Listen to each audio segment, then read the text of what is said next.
My mother and sister thought bringing my sister's new rich boyfriend to dinner was the perfect chance to humiliate me again.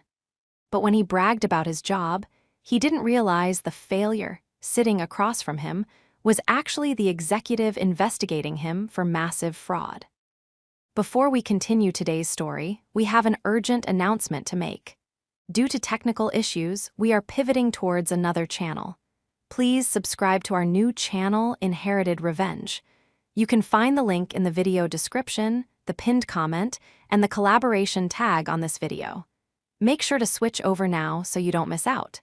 Thank you for your support. Now back to the story. The exhaustion sat in my bones like wet sand, heavy and abrasive.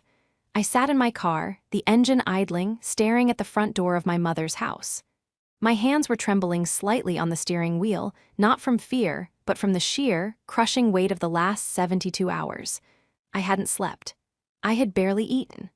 My eyes felt dry and gritty, and every blink was a conscious effort. I looked at my reflection in the rearview mirror. Dark circles, pale skin, hair pulled back in a severe, no-nonsense bun that I hadn't touched since leaving the office at 4:00 a.m. that morning. I looked like a wreck. I looked like exactly what my family thought I was, a struggling, burnt-out failure who couldn't keep her life together. And tonight, I was walking into a firing squad. My phone buzzed on the passenger seat. It was a text from Alexa. "Don't be late, and please, for the love of God, try to look presentable. Chad is important. Do not embarrass me." I let out a bitter, hollow laugh that scraped against my dry throat. Chad is important. If only she knew just how important Chad had become to me over the last 3 days. But not in the way she thought. To Alexa, Chad was the golden ticket, the man who was going to elevate her social status and finally prove that she was the superior sister in every conceivable way.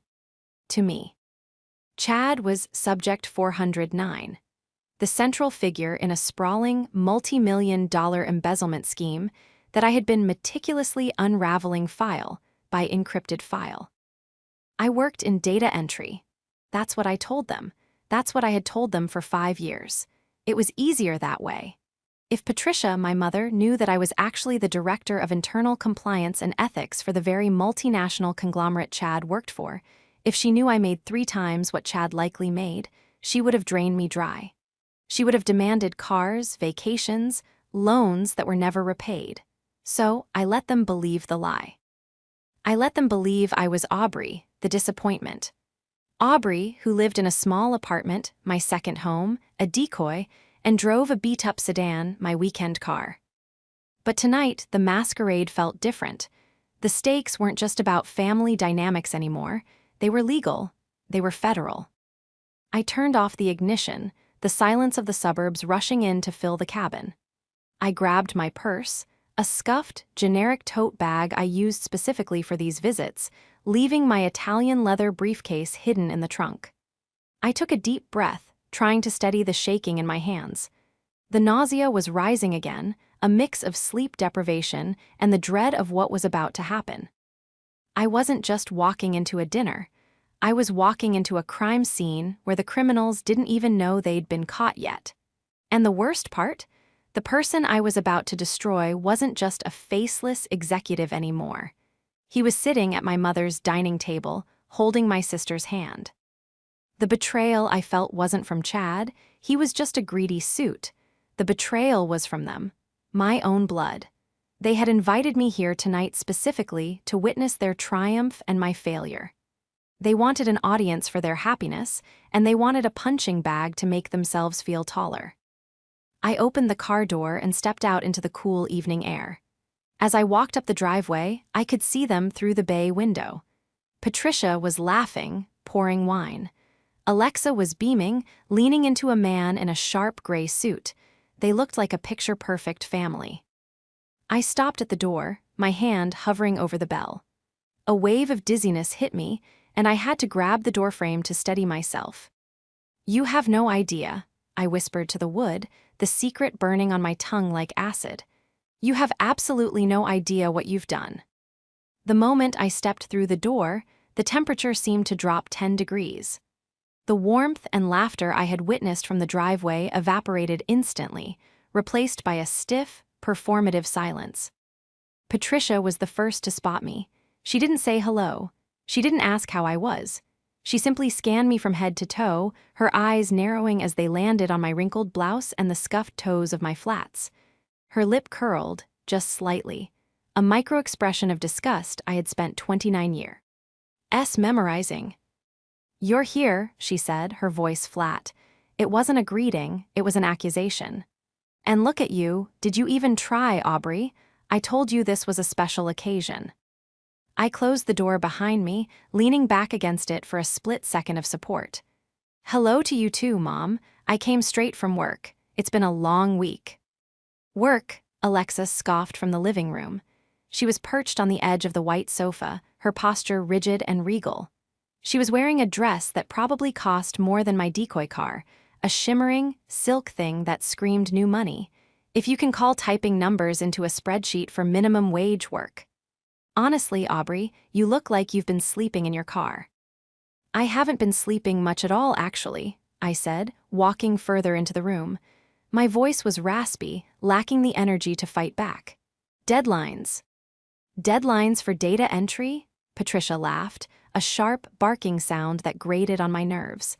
She turned her back on me, gesturing toward the living room. "Well, don't just stand there hovering like a ghost.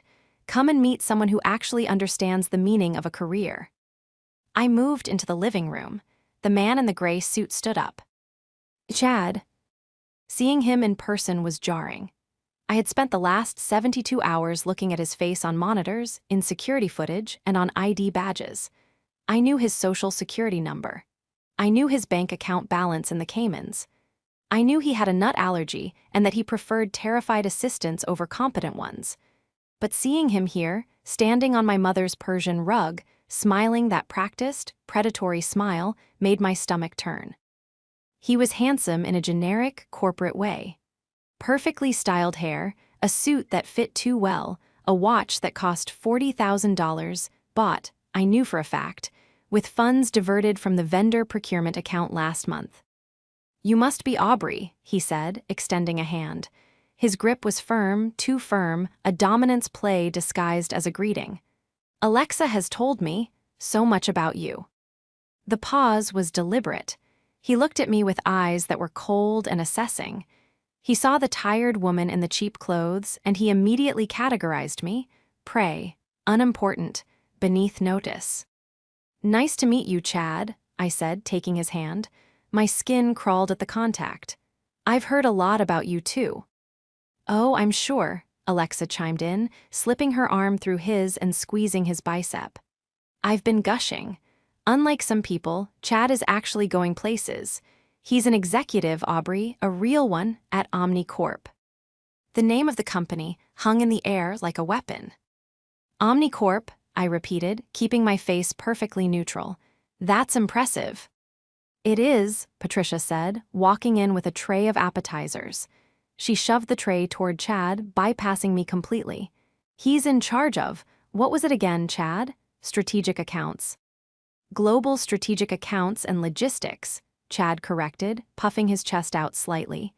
"It's a high-pressure environment, very intense. We handle billions in flow. Only the sharks survive." He winked at Alexa. She giggled. I watched them, a strange sensation washing over me. It wasn't jealousy. It wasn't even anger anymore. It was a terrifying sense of calm. They were performing a play, reciting lines about power and success, completely unaware that the director of the show was standing right in front of them. "Billions," I murmured, almost to myself. "That's a lot of responsibility. You must have to be very careful with the details." Chad laughed, a dismissive sound. "Details are for the grunts, Aubrey. That's for the people in the basement to worry about. People like, well, you know, I deal with the big picture, the vision." "Right," I said, forcing a small, tight smile. "The vision." "Come on," Alexa said, pulling Chad toward the dining room. "Let's eat. I don't want the food to get cold while we explain corporate hierarchy to Aubrey. She'll never get it anyway." As I followed them into the dining room, watching my mother fawn over Chad as if he were royalty, a thought struck me. A clear, crystalline thought that cut through the fog of my exhaustion. They think I'm the loser here. They think I'm the charity case. I looked at Chad's back, the expensive suit, the confident stride. I thought about the file sitting on my encrypted drive, the one labeled Operation Clean Sweep. I thought about the forensic accounting report that linked his signature to 4 shell companies. But they had forgotten one crucial thing. I knew exactly who Chad was, even if he didn't know me. And by the time dessert was served, he was going to wish he had never learned my name. Dinner was an exercise in endurance. The table was set with Patricia's best china, the stuff she usually saved for when the terrifying Homeowners Association president came to inspect the property. But tonight, it was all for Chad. I sat at the end of the table, the S pot usually reserved for children or unwanted guests. I picked at my roast chicken, the metal of the fork feeling heavy in my hand. I wasn't hungry. The knot of anxiety in my stomach had hardened into a cold, dense stone. For years I had played this role, the scapegoat, the black sheep. It started when I was 22.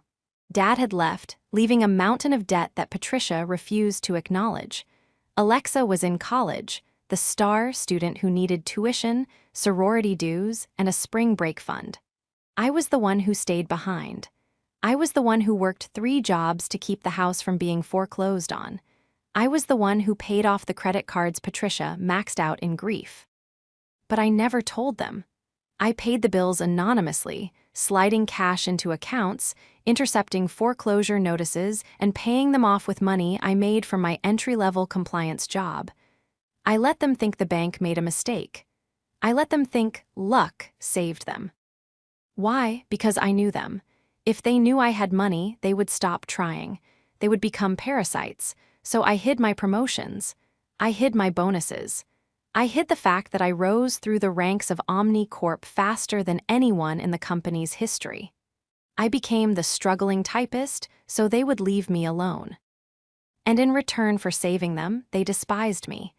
They despised me because my struggle reminded them of what they feared most, poverty. So, Chad, Patricia said, her voice dripping with sugary sweetness as she poured him more wine. Alexa tells me you're looking at buying a property in the Heights. Chad leaned back, swirling his wine glass. He didn't even look at her when he answered. He was too busy admiring the way the light hit the crystal. We're thinking about it. The market is soft right now for buyers with liquid capital. I'm thinking something with a view. Maybe 5,000-6,000 square feet. Alexa needs a proper closet. Alexa beamed, resting her hand on his thigh. Chad says the master suite has to be bigger than my current apartment. Well, you deserve it, Patricia said, shooting a sharp glance at me. Unlike some people who are content renting a shoebox above a laundromat. I didn't live above a laundromat. I owned a penthouse downtown, but I didn't correct her. It sounds lovely, I said quietly. Chad turned his gaze to me. His eyes were glassy, perhaps from the wine, or perhaps just from the intoxication of his own ego. You know, Aubrey, Alexa tells me you're single, still. The way he said still made it sound like a terminal illness. I focus on my work, I said. Work, Chad chuckled. He set his glass down. Right, the typing. You know, we have temp agencies we use at OmniCorp for the lower-level stuff. Filing, coffee runs. I could probably pull some strings. Get you an interview.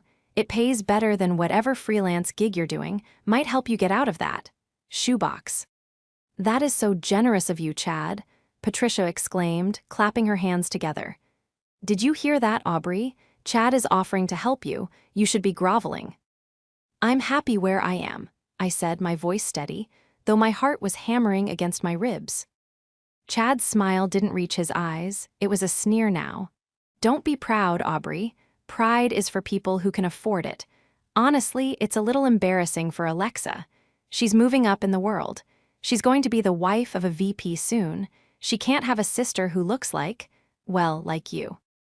He gestured at me with his fork. A casual, dismissive wave that encompassed my lack of makeup, my plain clothes, my entire existence. It reflects poorly on the brand, Chad added, taking a bite of potato. And in my world, image is everything. You have to look the part to get the part. That's why I drive the car I drive. That's why I wear this watch. He tapped the face of his timepiece. Perception is reality. If you look like a loser, people treat you like one. I felt a muscle twitch in my jaw. He was lecturing me on image. He was lecturing me, the woman who wrote the ethics code he was currently violating on professional standards. Is that so? I asked, my voice dropping an octave. You think the watch makes the man Chad? I think the watch shows the world that I'm a winner, Chad said, leaning forward. And it shows that I'm smart enough to take what I'm worth. Take what you're worth, I repeated slowly. Exactly, he grinned at Alexa. It's all about leverage, knowing where the bodies are buried, right? He laughed at his own joke. Patricia laughed. Alexa laughed. I stared at him. He had no idea.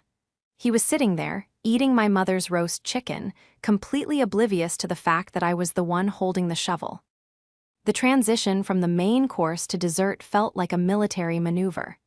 Patricia cleared the plates with a frantic, nervous energy, her eyes darting between Chad and the kitchen as if checking for invisible snipers. She was desperate for this night. To be perfect, desperate to seal the deal on Alexa's ascension into the country club tax bracket. I watched her scrape the remnants of the roast chicken into the bin, her hands shaking slightly. It was pathetic, it was tragic, and it was about to get much, much worse. Cheesecake, Patricia announced, returning to the table with a flourish. She placed a massive, store-bought cake in the center of the table. Chad, I hope you saved room. Alexa tells me you have a sweet tooth. I always make room for the best, Chad said, loosening his tie. He leaned back in his chair, the picture of satisfied gluttony. He took a sip of his wine, his third glass, and his eyes, slightly glazed now, drifted back to me. He couldn't let it go. That was the thing about men like Chad. It wasn't enough for them to win, they needed someone else to lose. My silence, my lack of fawning, was irritating him.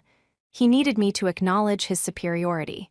He needed the loser sister to bow down.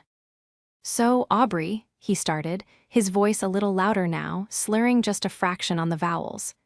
We never really got to the bottom of it. What exactly keeps you busy all day? Alexa says data entry, but that's vague. Is it insurance, medical billing, or are you one of those people who types in the captchas for websites? He laughed at his own joke. Alexa joined in, a high, tittering sound that made my teeth ache. I set my fork down. The metal clinked against the china, a sharp, deliberate sound that cut through their laughter. It's a bit more complex than that, I began, my voice calm, leveled. Oh, don't, Patricia snapped immediately. She was hovering with the cake knife, her face tight with warning. Don't bore him, Aubrey. Nobody wants to hear about your spreadsheets or your little struggles with the rent. Don't embarrass us. Yeah, Alexa added, leaning her head on Chad's shoulder, looking at me with a mix of pity and annoyance. Honestly, Aub, maybe lie this time, make something up. Tell him you're an astronaut or a brain surgeon, just, so you don't sound so pathetic for once. The room went silent. The insult hung in the air, gross and heavy. Alexa smirked, waiting for me to shrink, to look down at my lap, to apologize for my existence as I had done 1,000 times before. But I didn't look down. I looked up, and for the first time that night, I let the mask slip. I smiled. It wasn't a nice smile. It wasn't the polite, submissive smile of Aubrey, the struggling typist. It was the smile I wore when I walked into a boardroom to fire a CEO. It was the smile of the Grim Reaper. Lie, I repeated softly, testing the word. You want me to lie, Alexa? The air in the room shifted. It was subtle at first, a static charge building before a storm. Patricia froze with the knife halfway through the cheesecake. Alexa frowned, sensing a change in the frequency, but unable to identify it. I don't think I need to lie, I said, my eyes locking onto Chad's. Actually, Chad, my work is quite fascinating, especially lately. I've been working on a very specific project, a forensic audit. Chad blinked, The wine glass paused halfway to his mouth. Audit. Yes, I said, leaning forward, resting my elbows on the table. It involves a high-level executive at a major multinational. Omnicorp, actually. You know it well. Chad's smile faltered, just a fraction. Omnicorp has hundreds of auditors. We have a whole department for that. We do, I said, but this is internal, strictly confidential. It's regarding the vendor procurement strategy for the Southeast region. Specifically, a shell company called Apex Solutions LLC. The color drained from Chad's face so fast it was as if someone had pulled a plug in his heel. His skin went from a flushed, wine-soaked pink to a sickly, translucent gray. The glass in his hand trembled, the red liquid creating a tiny tidal wave against the crystal. Apex, he whispered. His voice was no longer booming, it was thin, brittle. Apex Solutions, I enunciated clearly. Registered in Nevis, bank accounts in the Caymans. They bill Omnicorp for consulting services that never happen, $40,000 a month, for the last 18 months. It's quite a lot of money for consulting. Patricia looked between us, confused. Aubrey, what are you babbling about? What is she talking about, Chad? Chad didn't answer. He couldn't. He was staring at me, his eyes wide, pupils dilated in pure, primal panic. He was processing the impossible geometry of the situation. The struggling sister, the audit, the specific name of his fake company. I think, I said, picking up my wine glass and taking a slow, deliberate sip, that Chad knows exactly what I'm talking about. Don't you, Chad? The silence that followed was heavy, suffocating. It was the kind of silence that screams. Chad stammered. He set his wine glass down, missing the coaster, the stem clicking loudly against the wood table. I have no idea what you're talking about. You're confused, you're a typist. You don't know anything about corporate structure. He was trying to rally. He was trying to find the arrogance that had served him so well for the last 2 hours, but it was slipping through his fingers like water. Do I asked, my voice dropping to that professional, terrifying pitch I used during interrogations. Let's test that theory. You authorized 3 payments to Apex last week. Tuesday, specifically, 10:42 a.m., authorization code Zulu94. You bypassed the secondary approval protocol by flagging it as urgent logistics. Is that correct? Chad flinched as if I had slapped him. Stop it. Alexa slammed her hand on the table, rattling the silverware. Aubrey, stop it right now. You're making things up. You're just jealous because Chad is successful and you're nobody. Why are you trying to ruin my night? I'm not ruining your night, Alexa, I said calmly, not breaking eye contact with Chad. I'm saving you from a felony accessory charge, because when the feds come for him, and they will, they tend to look at the girlfriends too, especially the ones with the new jewelry. Patricia gasped, her hand flying to her throat. Felony? Aubrey, have you lost your mind? Apologize to Chad this instant. Chad, tell her she's crazy. She turned to Chad, expecting him to laugh, to dismiss me, to reinstate the reality where he was the prince and I was the pauper. But Chad wasn't laughing. He was sweating.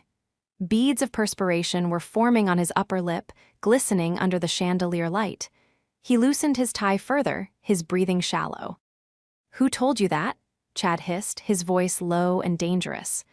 Who have you been talking to? Did you hack my email? That's illegal, you know. I could have you arrested. I didn't hack anything, I said. I have access, full access, level 5 clearance. You're a temp, he shouted, his composure finally snapping. You're a nobody, you enter data, you don't have level 5 clearance. Only the directors have that. Exactly, I said. I reached into my cheap tote bag. The sound of the zipper opening was the only sound in the room. I pulled out a sleek black folder. It wasn't cardboard. It was leather-bound, stamped with the gold Omnicorp emblem. I tossed it onto the table. It slid across the polished wood and came to a stop right in front of his plate. Open it, I commanded.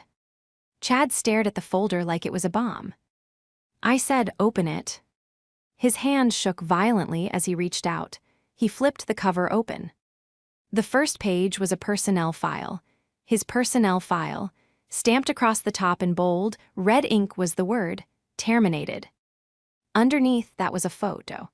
A surveillance photo of him withdrawing cash from an ATM in the Cayman Islands. "My name," I said, watching him read, "is Aubrey Vance. You might not know my face, Chad, because I usually work out of the Chicago office. But you know my title. You've sent emails to my department." He looked up, his eyes reading the name on the bottom of the document. Aubrey Vance, Director of Internal Compliance and Ethics. "You," he choked out, "you're the Reaper." "That's the nickname, yes," I said pleasantly. "I prefer Director, but I answer to both." Patricia let out a confused whimper. "Director, Aubrey, but you said you were a typist. You said you barely made rent." "I lied, Mom," I said, finally looking at her. "I lied because every time I have money, you try to take it. I lied because I wanted to know if you loved me or just what I could buy for you. I think we got our answer tonight." "This is fake," Chad said, pushing the folder away, though his voice lacked any conviction. "You printed this at Kinko's. It's a joke. A sick joke." "Is it?" I pulled my phone from my pocket. "Because I have the chief legal officer on speed dial. He's waiting for my call to authorize the freezing of your assets. The car, the one parked in the driveway, the repo team is already en route. The watch, you might want to take it off now. It's evidence." Chad stood up so fast his chair toppled over backward with a deafening crash. "You can't do this," he snarled, pointing a shaking finger at me. "Do you know who I am? I bring in millions for that company." "You steal millions from that company," I corrected. "And as of 9:00 a.m. this morning, when I filed the final report, you are no longer an employee. You are a liability." The crash of the chair seemed to snap Alexa out of her trance. She stood up, her face flushed with a mix of humiliation and rage. But true to form, her rage wasn't directed at the criminal who had lied to her. It was directed at the sister who had exposed him. "You are such a jealous, bitter witch," Alexa screamed, grabbing Chad's arm as if to physically anchor him to the room. "Look what you're doing. You're making up these insane lies just to humiliate him. Mom, do something, kick her out." "Aubrey," Patricia said, her voice shaking, trying to regain control of her dinner party. "This has gone too far. I don't know what kind of game you're playing with these props, but you are ruining your sister's happiness. Chad is a good man. He treats her like a princess." "He's treating her like a shield, Mom," I said, gesturing to Chad, who was currently hiding behind Alexa, frantically typing on his phone. "Look at him. Is that the behavior of an innocent man? Or is that the behavior of a man trying to transfer funds before the accounts lock?" "I'm calling security," Chad yelled, holding his phone up. "I'm calling the police. You're harassing me." "Go ahead," I said, crossing my arms. "Call the police, please. It will save me the trouble. Because the FBI is already building the indictment. Do you really want to expedite the process?" Chad froze, the phone lowered slowly. "You're bluffing," he whispered. You wouldn't do that to your own family. Alexa, tell her." He turned to Alexa, grabbing her shoulders. His grip was desperate, too tight. "Baby, tell her to stop. Tell her she's crazy. I'm going to buy you that house, remember? The one with the closet? We're going to Paris next month. Don't let her ruin this." Alexa looked at him, her eyes wide and wet. She wanted to believe him. I could see the desperate struggle in her face. She wanted the house. She wanted the status. She wanted the fantasy so badly that she was willing to ignore the burning building around her. "Aubrey," Alexa pleaded, turning to me, just stop, please, even if he made a mistake. Can't you just fix it? You said you're a director. If you're really a director, you can fix it. Make it go away. For me." I stared at her, stunned. Even now, faced with the reality of his crimes, her first instinct was to ask me to cover it up. To ask me to commit a felony so she could keep her imaginary lifestyle. "Fix it?" I asked, my voice trembling with suppressed rage. Alexa, he stole $4 million. He embezzled from the pension fund. That's people's retirement money. You want me to fix that? He's my boyfriend, she wailed. Doesn't family mean anything to you? Does it mean anything to you? I shot back. You spent the last 2 hours mocking me, calling me a loser, telling me to lie because I was an embarrassment, and now you want a favor. I didn't mean it, Alexa sobbed. We were just joking, Mom, tell her. Patricia stepped forward, her face a mask of cold calculation. She had assessed the situation. She realized now that I wasn't bluffing. The folder, the details, the confidence, it was real. I was the one with the power. And instantly, her allegiance shifted, not to morality, but to self-preservation. Chad, Patricia said, her voice dropping the sweet veneer. Is it true? Chad looked at her wild-eyed. Patricia, listen, it's a misunderstanding. Corporate accounting is complicated. Is it true? Patricia barked, stepping closer. Did you steal the money? Are you fired? I'm not fired, Chad insisted, though his voice cracked. I'm on administrative leave, pending an investigation. It's standard. Aubrey is blowing this out of proportion. Administrative leave, I corrected, is for people who might be innocent. You were terminated for cause. Section 4, paragraph 2 of your contract. Gross misconduct and fiduciary breach. I pulled one last piece of paper from the folder. It wasn't a bank statement, it was a chat log.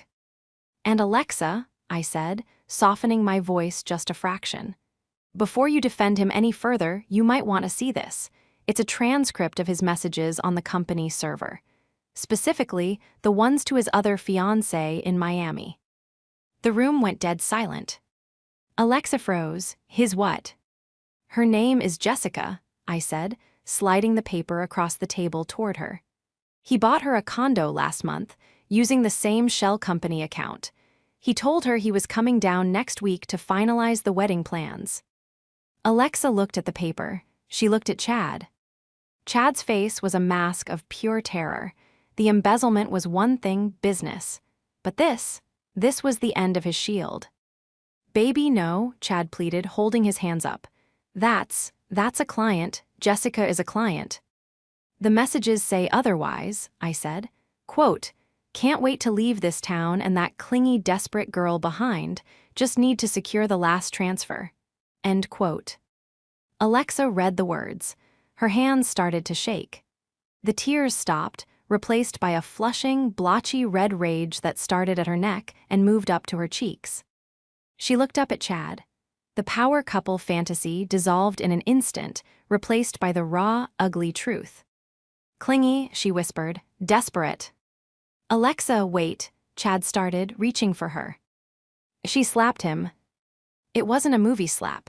It was a messy, loud, open-handed crack that echoed through the dining room. Chad stumbled back, holding his C. Heek. Get out, Alexa screamed, grabbing a handful of the cheesecake and hurling it at him. It hit his expensive suit with a wet splat. Get out of my house. You're crazy, Chad yelled, backing away. You're all crazy, I don't need this, I have millions. No, actually, I said, checking my phone. You don't. The asset freeze just went through. Your accounts are locked, Chad, including the offshore ones. You have exactly $0 access right now. Chad stopped at the door. He looked at his phone. He tapped the screen frantically, then he looked at me. The hate in his eyes was absolute. You ruined everything, he spat. No, Chad, I said, standing up and smoothing my skirt. I just balanced the books. The sound of the front door slamming shut behind Chad echoed through the house like a gunshot. For a moment, the three of us stood frozen in the dining room, Alexa with cheesecake on her hands, Patricia clutching a napkin to her chest, and me, standing by the table, the black folder still open. He's running, I said, my voice calm but sharp. He thinks he can make it to the airport before the flag hits the TSA database. The airport? Alexa whispered, her voice trembling. She looked at the door, then back at me, her eyes wide with a mix of horror and lingering confusion. Aubrey, is it really? Is it all true? The FBI, the other fiancé? It's all true, Alexa, I said, walking to the window and peering out through the blinds. Every word, but he's not going to make it to the airport. He's not even going to make it out of the cul-de-sac. Outside, the quiet suburban street was suddenly bathed in a kaleidoscope of red and blue light. No sirens, just the silent, overwhelming strobe of authority. 3 black SUVs had pulled up to the curb, blocking the driveway completely. "Oh my God," Patricia gasped, rushing to the window beside me. "The police? Here, in front of the neighbors. Aubrey, look at the Johnsons. They're on their porch. This is humiliating." "It's about to be a lot worse than humiliating for Chad," I said. "Come on." I walked to the front door and opened it. The cool night air rushed in, carrying the crackle of police radios. Chad was in the driveway, frantically trying to start his luxury sedan. The engine sputtered and died. The remote disable protocol I had authorized 10 minutes ago had kicked in perfectly. He was slamming his hands against the steering wheel, screaming mute curses behind the glass. 2 agents in windbreakers with FBI emblazoned on the back were walking up the driveway, hands on their holstered weapons. "Step out of the vehicle," one of them shouted, his voice cutting through the night. "Keep your hands where we can see them." Chad froze. He looked at the agents, then back at the house. He saw me standing on the porch, framed by the light of the entryway. For a split second, I saw the calculation in his eyes, the desperate, rat-like urge to run, to fight, to do anything but accept the reality crashing down on him. Slowly, painfully, he opened the car door and stepped out. The arrogance was gone. The swagger was gone. He looked small, deflated, a man whose entire identity had been stripped away along with his corporate access card. "This is a mistake," Chad yelled, his voice cracking as he raised his hands. "I'm a director at Omnicorp. You can't do this. That woman," he pointed a shaking finger at me, "she's crazy. She hacked my accounts." The lead agent didn't even look at him. He looked past Chad, directly at me. "Director Vance," the agent called out. "Agent Miller," I replied, stepping off the porch and walking down the driveway. I could feel the eyes of every neighbor on the street burning into us. The Johnsons were indeed watching. So were the Millers. Curtains were twitching all up and down the block. This was the public spectacle Chad had feared, but it wasn't his success on display. It was his ruin. I reached the bottom of the driveway, holding the black folder. "We secured the perimeter as requested," Agent Miller said, nodding respectfully. "The asset seizure warrant was signed 5 minutes ago. We have teams at his apartment and the storage unit in Miami." "Good," I said, handing him the folder. "Here is the hard copy of the internal audit, the chat logs regarding the flight risk, and the affidavit from his assistant confirming the document shredding. It's everything you need for the indictment." Chad stared at me, his mouth agape. The realization hit him with the force of a physical blow. The agents weren't listening to him, they were reporting to me. "Aubrey," he whispered, you're actually." "I told you, Chad," I said, my voice cold and final. "I'm the one who handles the details, and you missed a lot of them." "Turn around," Agent Miller barked at Chad. The click of the handcuffs was loud in the silence of the street. It was a definitive, metallic sound, the period at the end of a very long, very fraudulent sentence. "Hey." Alexa had come out onto the porch. She stood there, her arms wrapped around herself, shivering in the night air.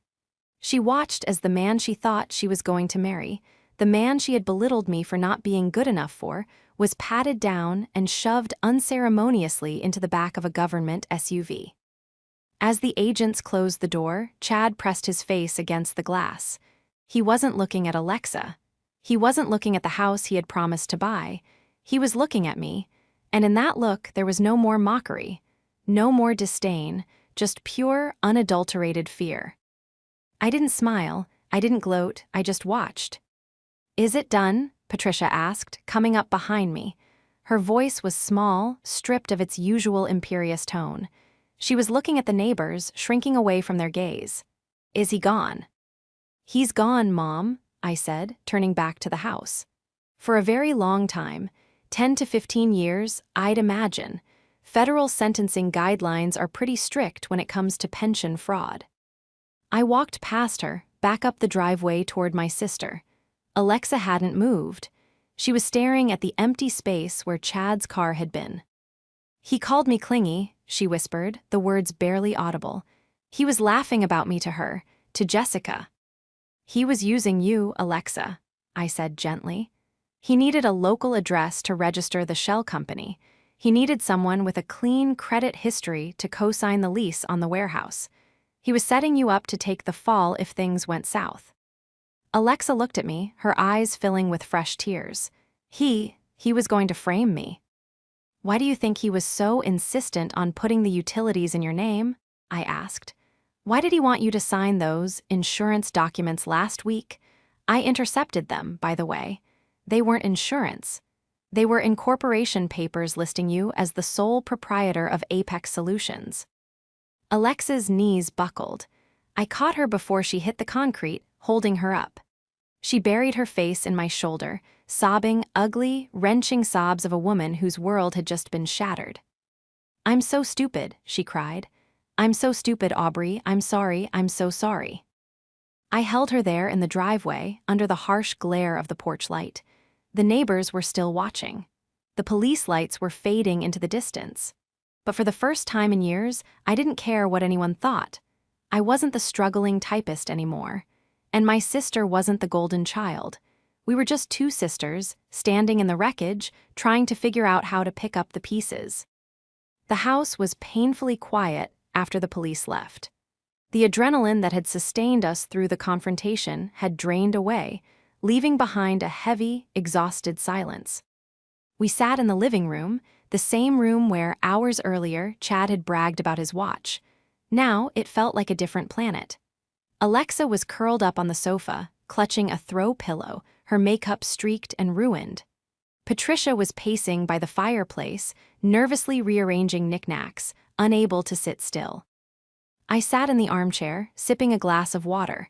I had put the director mask away. The cold efficiency was gone, replaced by a deep, aching tiredness. "So," Patricia said finally, stopping her pacing to look at me, "Director of Internal Compliance." "Yes," I said. "And the money?" she asked, her voice dropping to a whisper. "The salary, is it substantial?" I sighed. I knew this was coming. It was always the first question. "It is," I said. "I make more in a month than I told you I made in a year." Patricia's eyes widened. "And you hid it from your own mother, from your sister who was struggling with student loans? Aubrey, how could you be so selfish? We've been worried sick about you. We thought you were destitute." "Did you?" I asked, setting the glass down. "Did you really worry, Mom? Or did you just use my failure to make yourselves feel better? Every time I came over, it was comments about my clothes, my car, my job. You didn't offer to help. You offered judgment." Patricia opened her mouth to argue, then closed it. She looked at Alexa, then back at me. The truth of it hung in the air. "I hid it because I wanted a family," I said quietly. "I didn't want to be an ATM. I didn't want to be the person you called only when you needed a check.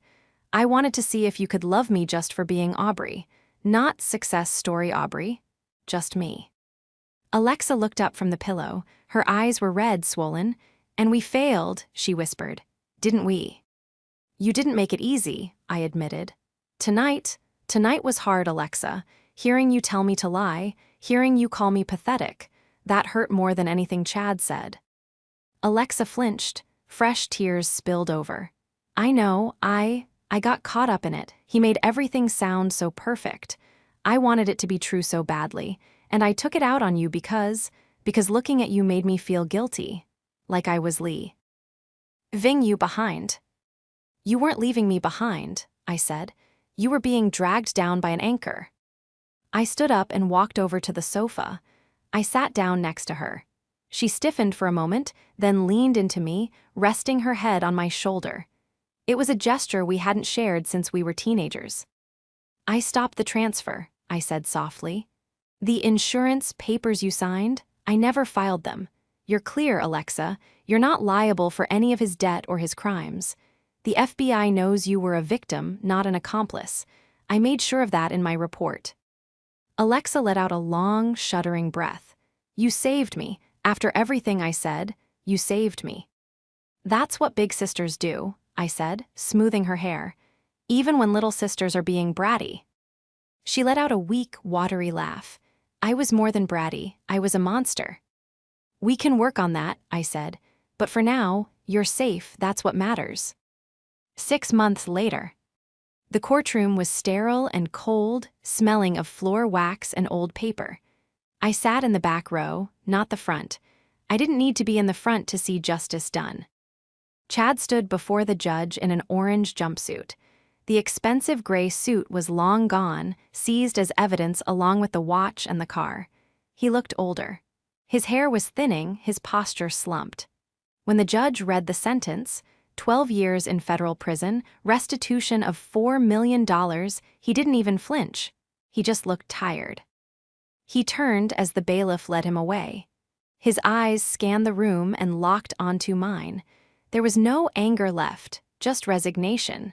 He nodded once, a small, barely perceptible movement. I didn't nod back. I just watched him disappear through the side door. "It's over," Alexa whispered beside me. She looked different. Her hair was cut shorter, a professional bob. She was wearing a simple blazer and slacks. No more flashy jewelry, no more desperate need to impress. "It's over," I agreed. We walked out of the courthouse into the bright afternoon sun. Patricia was waiting for us by the car. She was quieter these days. The dynamic had shifted. She still made comments, old habits die hard, but the venom was gone. She knew now that I wasn't someone to be trifled with. She respected me, perhaps out of fear, perhaps out of awe, but the constant belittling had stopped. "Did he cry?" Patricia asked as we approached. "No," Alexa said. "He just took it." "Good," Patricia said firmly. "He deserves every day of it." She looked at me. "Are you heading back to the city?" "Yeah," I said. "I have a meeting with the board of directors tomorrow. We're restructuring the compliance division." "The board," Patricia repeated, tasting the words. She smiled, a genuine, if slightly wistful smile. "You know, I told the Bridge Club yesterday that my daughter is a director. They were very impressed." "Thanks, Mom," I said. It wasn't an apology. It wasn't a total personality transplant, but it was a start. "I'm coming with you," Alexa said, linking her arm through mine. "You promised to help me with my resume. Real work this time. No more consulting for boyfriends." "Real work," I promised. "I think there's an opening in logistics. Entry level, you'll have to start at the bottom." Alexa laughed. It was a clear, happy sound, free of the pretension that had choked her for so long. "I think the bottom sounds just fine. Nowhere to go but up, right?" "Exactly," I said, unlocking my car, my real car, a sleek, black luxury sedan I had finally decided to stop hiding. Nowhere to go but up. We got in, the three of us. The family was still imperfect. There were still scars. But as I drove away from the courthouse, leaving the shadow of Chad and his lies behind us, I felt lighter than I had in years. I didn't need to hide anymore. I was Aubrey Vance. I was the director.